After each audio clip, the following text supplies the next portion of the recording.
It doesn't have to be a big distraction, and completely forgot about what you were doing. So we're down in Sanibel, and it's our last day. I'm making breakfast, and I made mine, and I asked Chris, would you like some? She goes, yeah, make me a couple of sunny side up eggs. So I took some olive oil and I poured it in the pan. It was already on, because I had made mine, so the electric burner was already on a bit, so it was starting to heat up.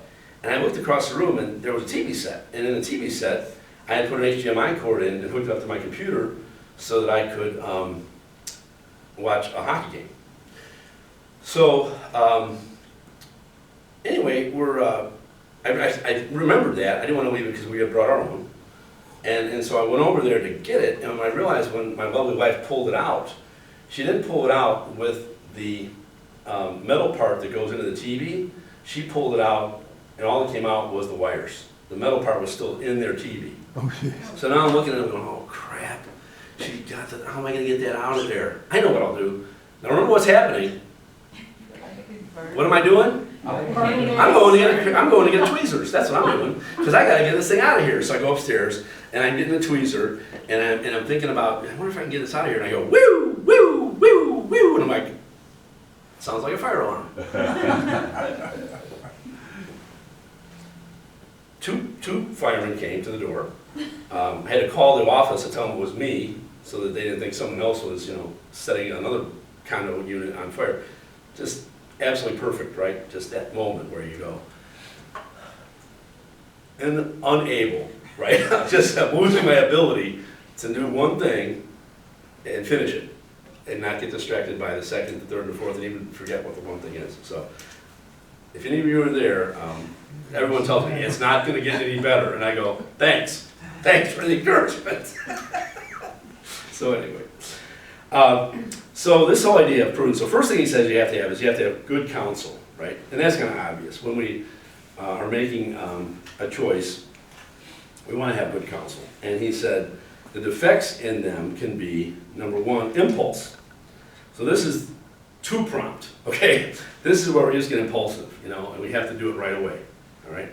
Second way he says is when our passions carry us away, and we don't really think things through, but we react very emotionally to something. And we can particularly do this when we say something, right? We might say something and go, right after we said it, we went, I can't believe I just said that. Anybody do that? Very impulsive reaction, right? The filters weren't on, so to speak. And the third thing is sometimes we're just downright stubborn, okay?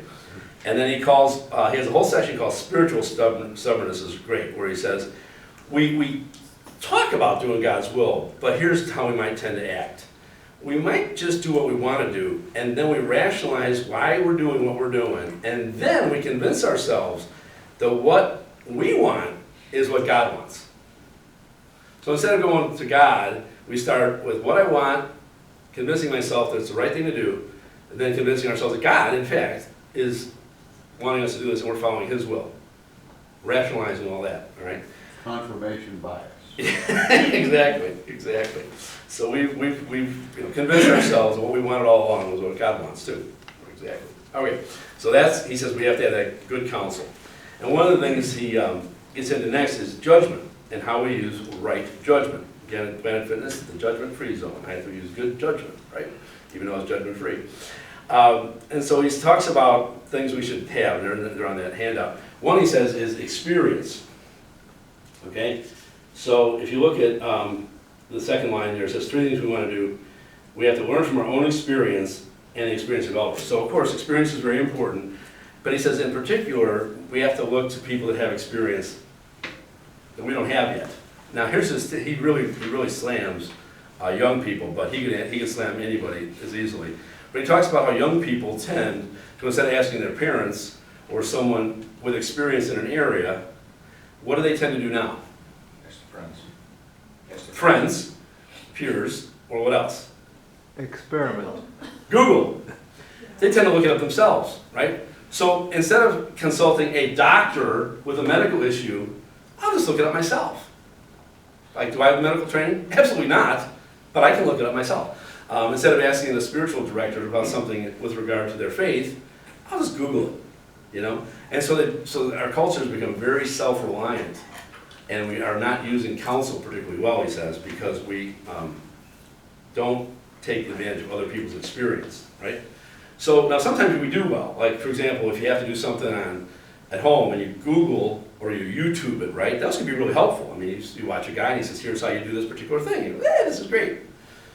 Sometimes that works, but on more serious things, he's kind of just cautioning us is learn from people that know what they're doing and have experience doing it. Okay, so that's another one of those. And then he also talks about how we need right principles. Okay, we can look to the Ten Commandments, we can look to the Beatitudes, etc. He says, but we should look at what guidance, biblical guidance from our faith and so on. That's important. And then this other one is having right desire. All right, and he says sometimes we have a disordered desire. Okay, so I have a disordered desire, and I'll use golf as an example. If when I was younger I said, well, what's more important to me? Well, I would say golf, And if I was having a bad time with my relationship with my girlfriend or a bad golf game, which do you think I was focused on? Golf. As long as golf was good, I can work over here. But if golf wasn't good, I got to fix that, and then I'll get back to that. You got total control over what happened in the golf game. Yeah. You know your relationship with one Well, person. yeah, that's for sure. Yeah, we learned that the hard way. But just think about that for a second. Where is our focus? That kind of thing. So he says we got to make sure our desires are ordered properly. They should be first on relationships and not so much about our own stuff. Okay. So that's just kind of one of these little things. Okay, third one. Decisiveness. And this one in particular is something we know friends, or maybe it's ourselves, that have a real hard time being decisive, right? And he says we have to put this right judgment into action. So we got to carry through with our judgment. How many times do we, he says, delay? Just, that's going to be confrontational, that's going to be this, that's going to be that, So we delay. He says that's one thing we have to be careful of, is we delay it. Second thing he says is sometimes we just withdraw out of something. Maybe it's fear, maybe it's going to cause some dissension. He says, but sometimes we just withdraw from it. So we lack that ability to carry out the actual reason, the judgment that we come to. So those are the first two, counsel, judgment, and decisiveness. And then he goes into the anxious tendencies. And this one really struck me in the class about how many people had comments about this, about how anxious they are. Now, I don't know if you remember, right before the election in 2020, how many people were really anxious about what was going to happen, about who was going to win the election, and what was going to happen to our country if this guy won. And I think on both sides, almost without question, if you had a strong belief that President Biden was the candidate that should win, you were terrified of what would happen in 4 more years of President Trump. And if you were in the President Trump camp, and you thought, oh my gosh, if he wins, then it's going to become a socialist country and blah, blah, blah, blah, blah, blah, blah. And almost to a person, the day after the election, or days after the election, or the day he got inaugurated, or whatever, people were in these camps of either hallelujah, Trump's gone, or the opposite, right? Which is, oh my gosh, President Biden, this is going to be a disaster. The country's going to be run by the squad, et cetera, et cetera, et cetera, okay? So we had anxiety over the concerns of the world, right? I had good friends that are real smart people right before the election that took all their investments and sold everything and put everything in cash because they were terrified the market was going to drop 25% if Joe Biden won. And they thought he might. So they said, oh, you just can't have that. So sell everything, all right? Things like that. Concerns over the world, right? Second one, anxiety over the future, all right? And these would be just, we have this anxiety about our future, and we have, he says, a dysfunctional desire to control everything. We really don't have trust in God in our future. We sort of have a lack of trust in God in our future. And so he says we lack that trust that God will take care of us in the future as well as today. Right? So those are the whole section on just anxiety and how common that is today, that people are very anxious about what's going on in the world and and about what's going on potentially in their own future, right? So if you watch any of the news programs, how long does it take for you to become anxious? Less than 5 minutes. That's why I don't watch it. because right away, if they start going down, it's like a litany of failure, right? Well, President Biden failed to do this, and he failed to do that, and he's failing here, and he's failing there, and his approval rating's here, and after about the 15th one, and I mean, there's a list, right? At some point, you gotta be going, oh my gosh, what's happening to our country, right? And then, on the other hand, you're in a different place, you might be saying, well, I'm real upset about these Supreme Court justices doing all this stuff with regard to abortion, because I don't like that. And there's other people that are real concerned about what the Supreme Court might be doing next year, right, or even right now. So there's all sorts of this concern, right? And he's saying that we gotta be real careful that we don't put all our faith into this world. And so one of his big cautions is we have to remember that, you know, we're pilgrims on a journey. This is not our permanent home. And while we should be concerned to a point, our real home is in heaven with God. So he just wants to make sure we have a bigger picture, so we don't think all of it's about this world. Okay, it's just a journey we're on. All right. So with that, let's jump into fortitude. Now this one, I thought would be my strength. I thought I am a very courageous person. I don't shy away from things. Boy, was I wrong on this one. Here we go. Fortitude. What is fortitude? He says, well, it's like courage, right? And it's meant to moderate our fears. So when we have a fear of something, we should have the courage to overcome our fear. Seems simple enough. So here's how he kind of defines it. He says, fortitude ensures firmness, or it fortifies us, okay? Fortifies us in difficulties and constancy in pursuit of good. It strengthens our resolve to resist temptation and overcome obstacles in the moral life. And it helps us to both endure and attack. So sometimes we just have to endure difficulties, sometimes you have to take them head on and fight them, all right? So I'm like, I'm good, we're doing okay here. Courage, yeah, got that, no problem, okay? Then it goes to the next section and says, here's these particularly good things about courage. And one is magnanimity, which took me about 3 weeks to figure out how to pronounce. Magnanimous, okay, the magnanimous person. So it's on your sheet there. And he says what that's about is we're called to greatness. We're not just called to be mediocre. So we have the whole section on mediocrity and how we're not called to that. We're called to be magnanimous, giving the best of ourselves to other people, okay? And we shouldn't be mediocre, right? We should just be doing like the good enough. You know, and we can get comfortable just sort of doing the minimum and settling for, well, I didn't do anything wrong. Yeah, but you didn't do anything good either, you know. So he's saying we should strive to do the good out of love for others and so on. So we should be magnanimous. Now, the second one, I'm sorry, under magnanimous you have this, we have this vice called vanity, right? So I'm reading this rather innocently because I'm pretty much going through this book with, this book is really to help other people. Do you ever have that happen to you where this will be good for other people until you realize the other people is the guy in the mirror? Yeah. So this was when it got me right here, under vanity. And if you just said, you lack courage because you're vain, I would have went, I don't understand how vanity at all relates to courage. I don't even understand what they have to do with each other.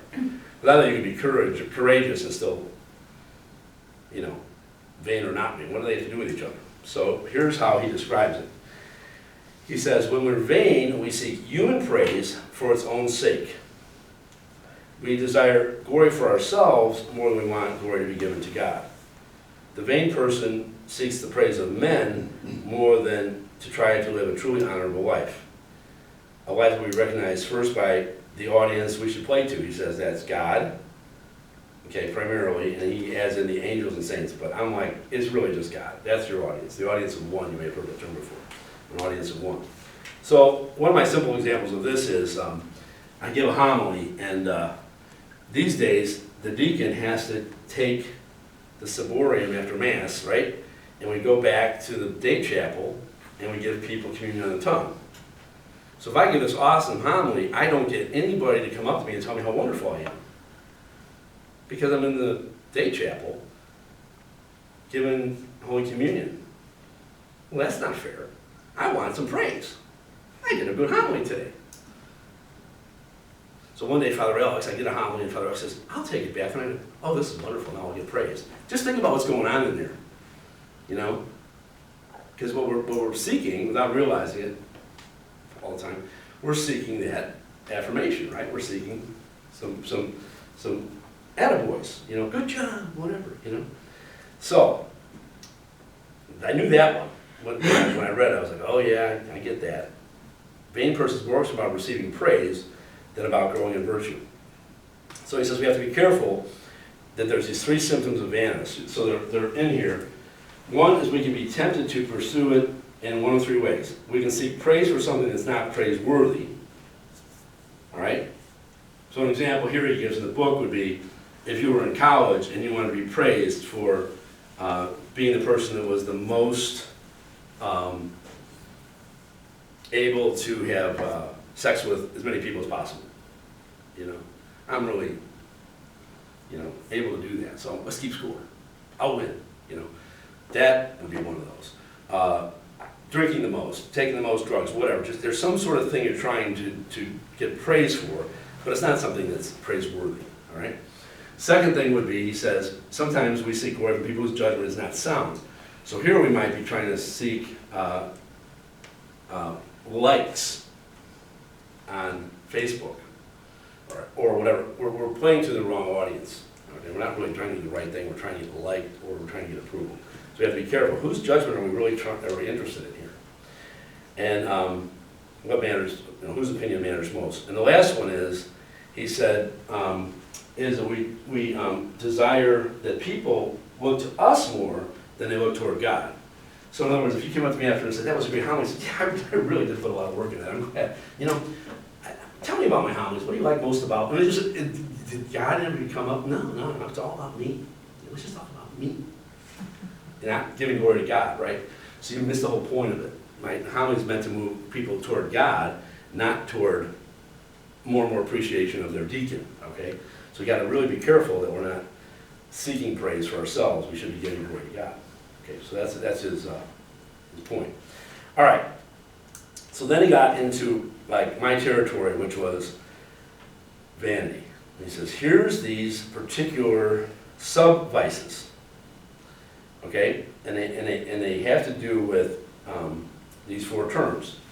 And one is obstinacy, discord, contention, and disobedience. And I was reading them, I was just giggling after a while, because it was like so pathetic as you read about yourself and you go, well, that's me.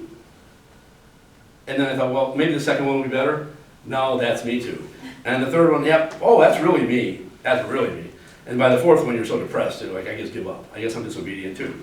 So just a little personal thing on this one. So for me, I read a few lines, and here's the ones that really struck me. Here's one of them I loved. He said, the person that's obstinate does not enter into other people's perspectives to understand where they might be coming from. Okay? He isn't even open to the possibility he might be wrong. And then others might be able to offer him something to help him see things more clearly. So it's like, I know I'm right. I'm not really interested in what you have to say because I just know it. But go ahead. I'm not really listening now. It's like, you ever been there? Okay. Discord. An unwillingness to give up one's own will and concur with others. This is the person who never stops fighting with others until he gets his way. Hard for him to relent and compromise. Not easy to work well with peers on a team. It's my way or the highway. And if he's not in charge, he's never happy. Guilty, guilty, guilty, guilty, guilty, guilty. I'm on these teams, I'm a wonderful leader. You put me on a team I'm not the leader on, I'm a pain in the butt. You know why? Because it's hard for me to work well with others unless I'm calling the shots. This is, you know? I read that and went, yeah, that was my business experience. Everyone that was on a team with me would say, yeah, he's good when he's leading, but not when he's on. Third, contention. Person likes to be argumentative. Now this is my favorite.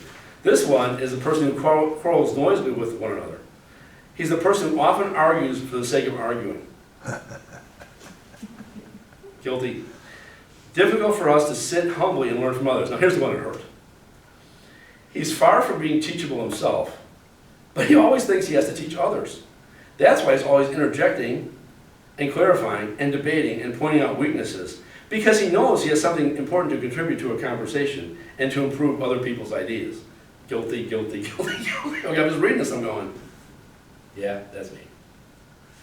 And I told Chris, I said, why do I like to argue?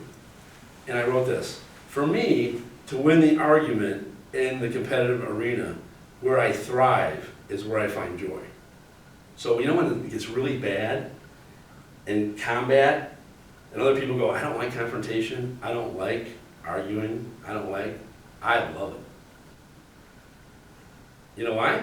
Because I thrive in that. I thrive in arguing. And I find joy. So this bad stuff happens and people go, who wants to do that? I'll do it. That's good. Oh no, that's good. That's right where I thrive. And you know, people, really? Yeah. I enjoy the arena. Okay? So, I'll give you an example. If you play a game with somebody and you win, what's the expectation of the winner and the loser? When one person wins versus one person loses, what kind of happens in the dynamic if you're like playing a family game? What usually happens? The winner's done, they're. The winner is Not what they wanted. They joyful, wanted to and what about the loser? go. The loser wants to play again. The loser wants to play again, or they're sore losers, Yeah. and maybe they throw the dice and walk away, or they're mad about the cards or something, right? Yeah. So, so here's the problem I have, and I used to feel like this since I was a little kid. I want to play again. Like losing is an anomaly. All right? If I play again, eventually I'll succeed. So let's play 2 out of 3, Lisa. Let's say you win 2 out of 3. What do you think my next thing is? 3 out of 5, Lisa. How about 3 out of 5? How about 5 out of 9? First one to 25. See, I'm not going to relent until you give up. Because what am I going to want to do? Eventually argue until, or play until you succeed. This outcome, being outcome driven. I was just giggling as I read this stuff. I mean, laughing. So then I got to the last one, which is disobedience. And this is the person who's working for somebody and has a really hard time following orders that he doesn't agree with. The employee says, I know better. There's no way I'm doing that. What my superior wants, he just doesn't get it. Been there a few times too, okay? So he closes with this, and it hurts when you read these things about yourself. It says, this man is focused more on appearance than substance. He's posing. He might not be as good as he thinks he is, but rather he's going to work earnestly. But rather than work earnestly on improving himself, he tries to focus on appearance.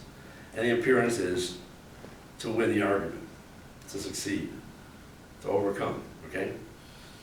So when I read this, I wrote to myself, I have to win the competition. And second point, if I'm in a game with anybody, there's one person they want to make sure they beat. And I don't care who I'm playing with, they want to beat me. So this was an example. I'm playing fantasy football with my family. My sister Barbara's playing against me. She beats me and she says, I don't care if I lose every other game this year. I don't care, because I beat you. That's how deep it is in my family. They just know there's one person they want to beat. It is yours truly. Why? Because I'm so intense about competition and winning that that's the person I want to beat. Okay? So, vanity, right? The appearance of success, all right? Very important, all right? So that was one I was reading about. Okay, that's my action step right there. I gotta work on that. All right. Next one he talks about is patience. So these are, again, the virtues, right? Now, if I asked you what patience was, what would you say? Just let's go around. Just, what do you think patience actually is? Ability to wait. Ability to wait. Okay, so I'm waiting in traffic, I'm waiting in line at the grocery stores, right? I'm waiting at the post office. I'm wondering why there aren't more clerks and why all these people are here in front of me. Okay, so it's all that kind of stuff. Other ways of thinking about it. That's when you think what you are doing is more important. Okay, I got somewhere to go.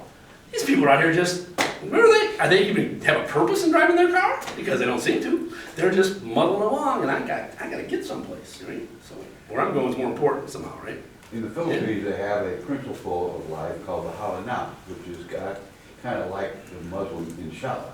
Which means it's God's will. They have infinite patience. Okay. And given the Yeah. environment in which they live, it's a good thing. Yeah. Because they always Yeah. have these things. But that's what Yeah, patience would be. so It's it's- one of the, It's God's will, so I'm just gonna Yeah. chill out and let it play out, okay? Probably why they're good Catholics. Okay, all right.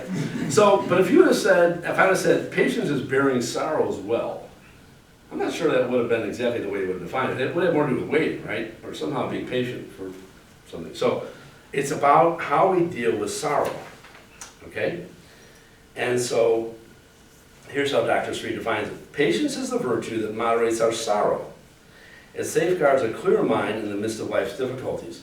It helps us bear sadness in such a way that we don't abandon the good that we should be doing in our lives. So I'll give you an example. You're driving along the left lane, and the guy in front of you isn't going fast enough because he doesn't know it's a passing lane, and you're just like running his tail going, are you going to get this or what? And he doesn't, because he's not looking in his mirror. And you're like, after a while, you're going, okay, I guess I'll go around him, right? So you go around him. But while you're going around him, what are your thoughts about this wonderful person? Flipping them off. You're frustrated. Why is this person in the left lane? Don't they know? Whatever, right? So we have all that stuff running around in our heads, okay? So we might say we lack patience, right? But it's also, we're not bearing the sadness. We're like retaliating, right? We're thinking bad thoughts or whatever, you know? So that's kind of thing. So anyway, in this little section, he talks about having patience with all sorts of things. And a great example of this that we have right in the midst of us is Deacon Ken, right? Think about Deacon Ken and his ability to bear sorrow as well. I mean, the guy's got cancer, he's like always, you know, struggling with that. And there he gets ordained, and he's up there on the altar, and he's doing homilies and things, right? Look at him as a great model of a person with patience, because he's bearing a lot of suffering, right? And sorrow, and yet he's doing what God's calling him to do. So if you want a little model, we have him right in front of us all the time. So it's about this idea of moderating the sorrow so that we can move forward and do the good and bear the sorrow, right? And the last two are perseverance and constancy. And this one is, like it says there, to enable someone to persevere no matter how difficult it is, and then constancy to help us focus and not be distracted by other pursuits. So this is staying focused. Now, what's so funny about these are part of the problem I have with vanity, which is I will not let go of something and fail. So while it's a bad thing to be vain and be overly competitive and desiring success, it's a good thing when it comes to persevering and constancy, because like I'm on a dog on a bone. So if I have to succeed at something, I will persevere. The difficulties that get in my way will just get run over, right?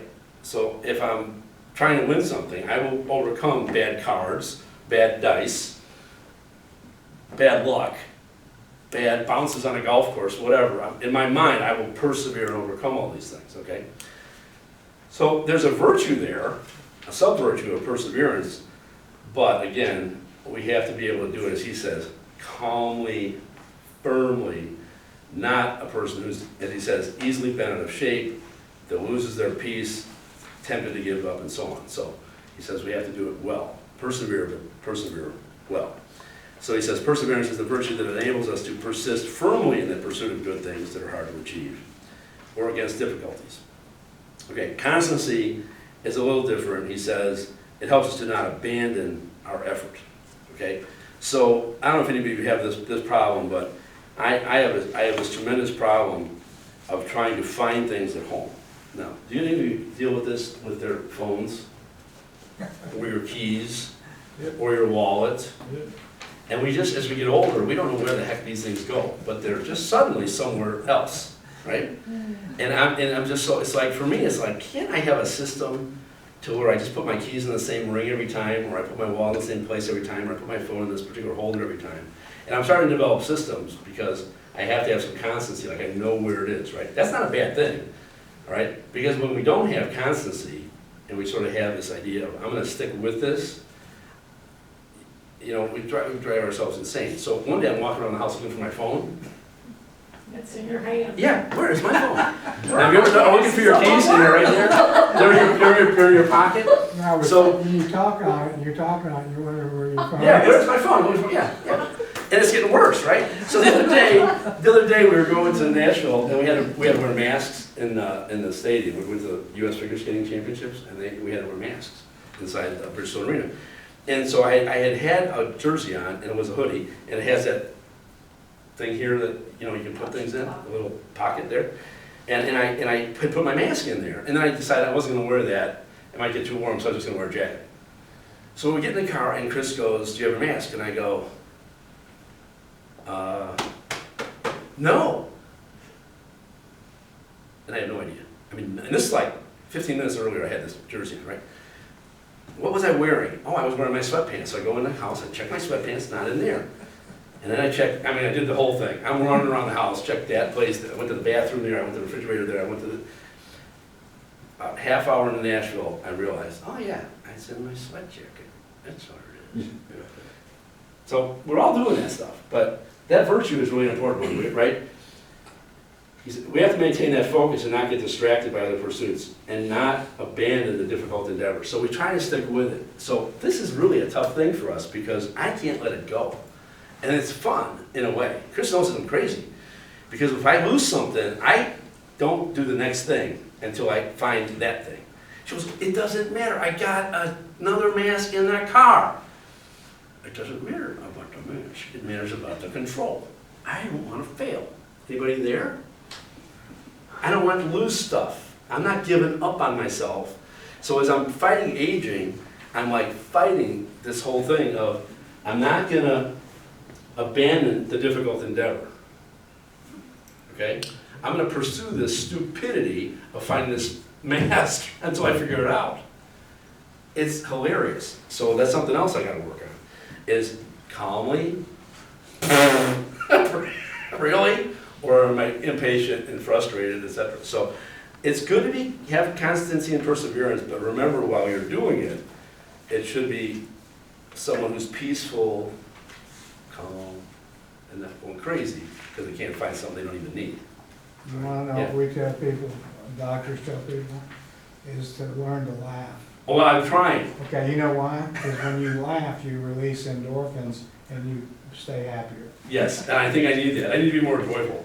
Yeah, but there's that sense of failure, and I just don't, so these people that don't want to fail as they get older, so they begin to do things cosmetically to make themselves superior to look like they're young. They try to lose weight, they try to enhance their appearance and so on. I get it, because I don't want to, quote unquote, fail, because you're constantly in this competitive environment to succeed, So it's like, this book was perfect for me. And I'm going, wow, I have a lot of work to do. It was great. Okay, 2 more to go. Temperance and justice. So temperance is sort of an obvious one. It's an ability to take delight in life's greatest goods, but in moderation. All right? So he uses an example at the beginning of the book called Chips and Salsa, which is great. And if any of you go into your favorite Mexican restaurant and you've just gorged yourself on chips and salsa, you know exactly where this is going, right? The main meal comes, and you look at it, and you go, I'm full, right? Or are you going to need a doggy bag right away? Because you look at it and you go, there's no way I'm going to eat all this food, because I, for the last 20 minutes, have been just, eating the chips and salsa.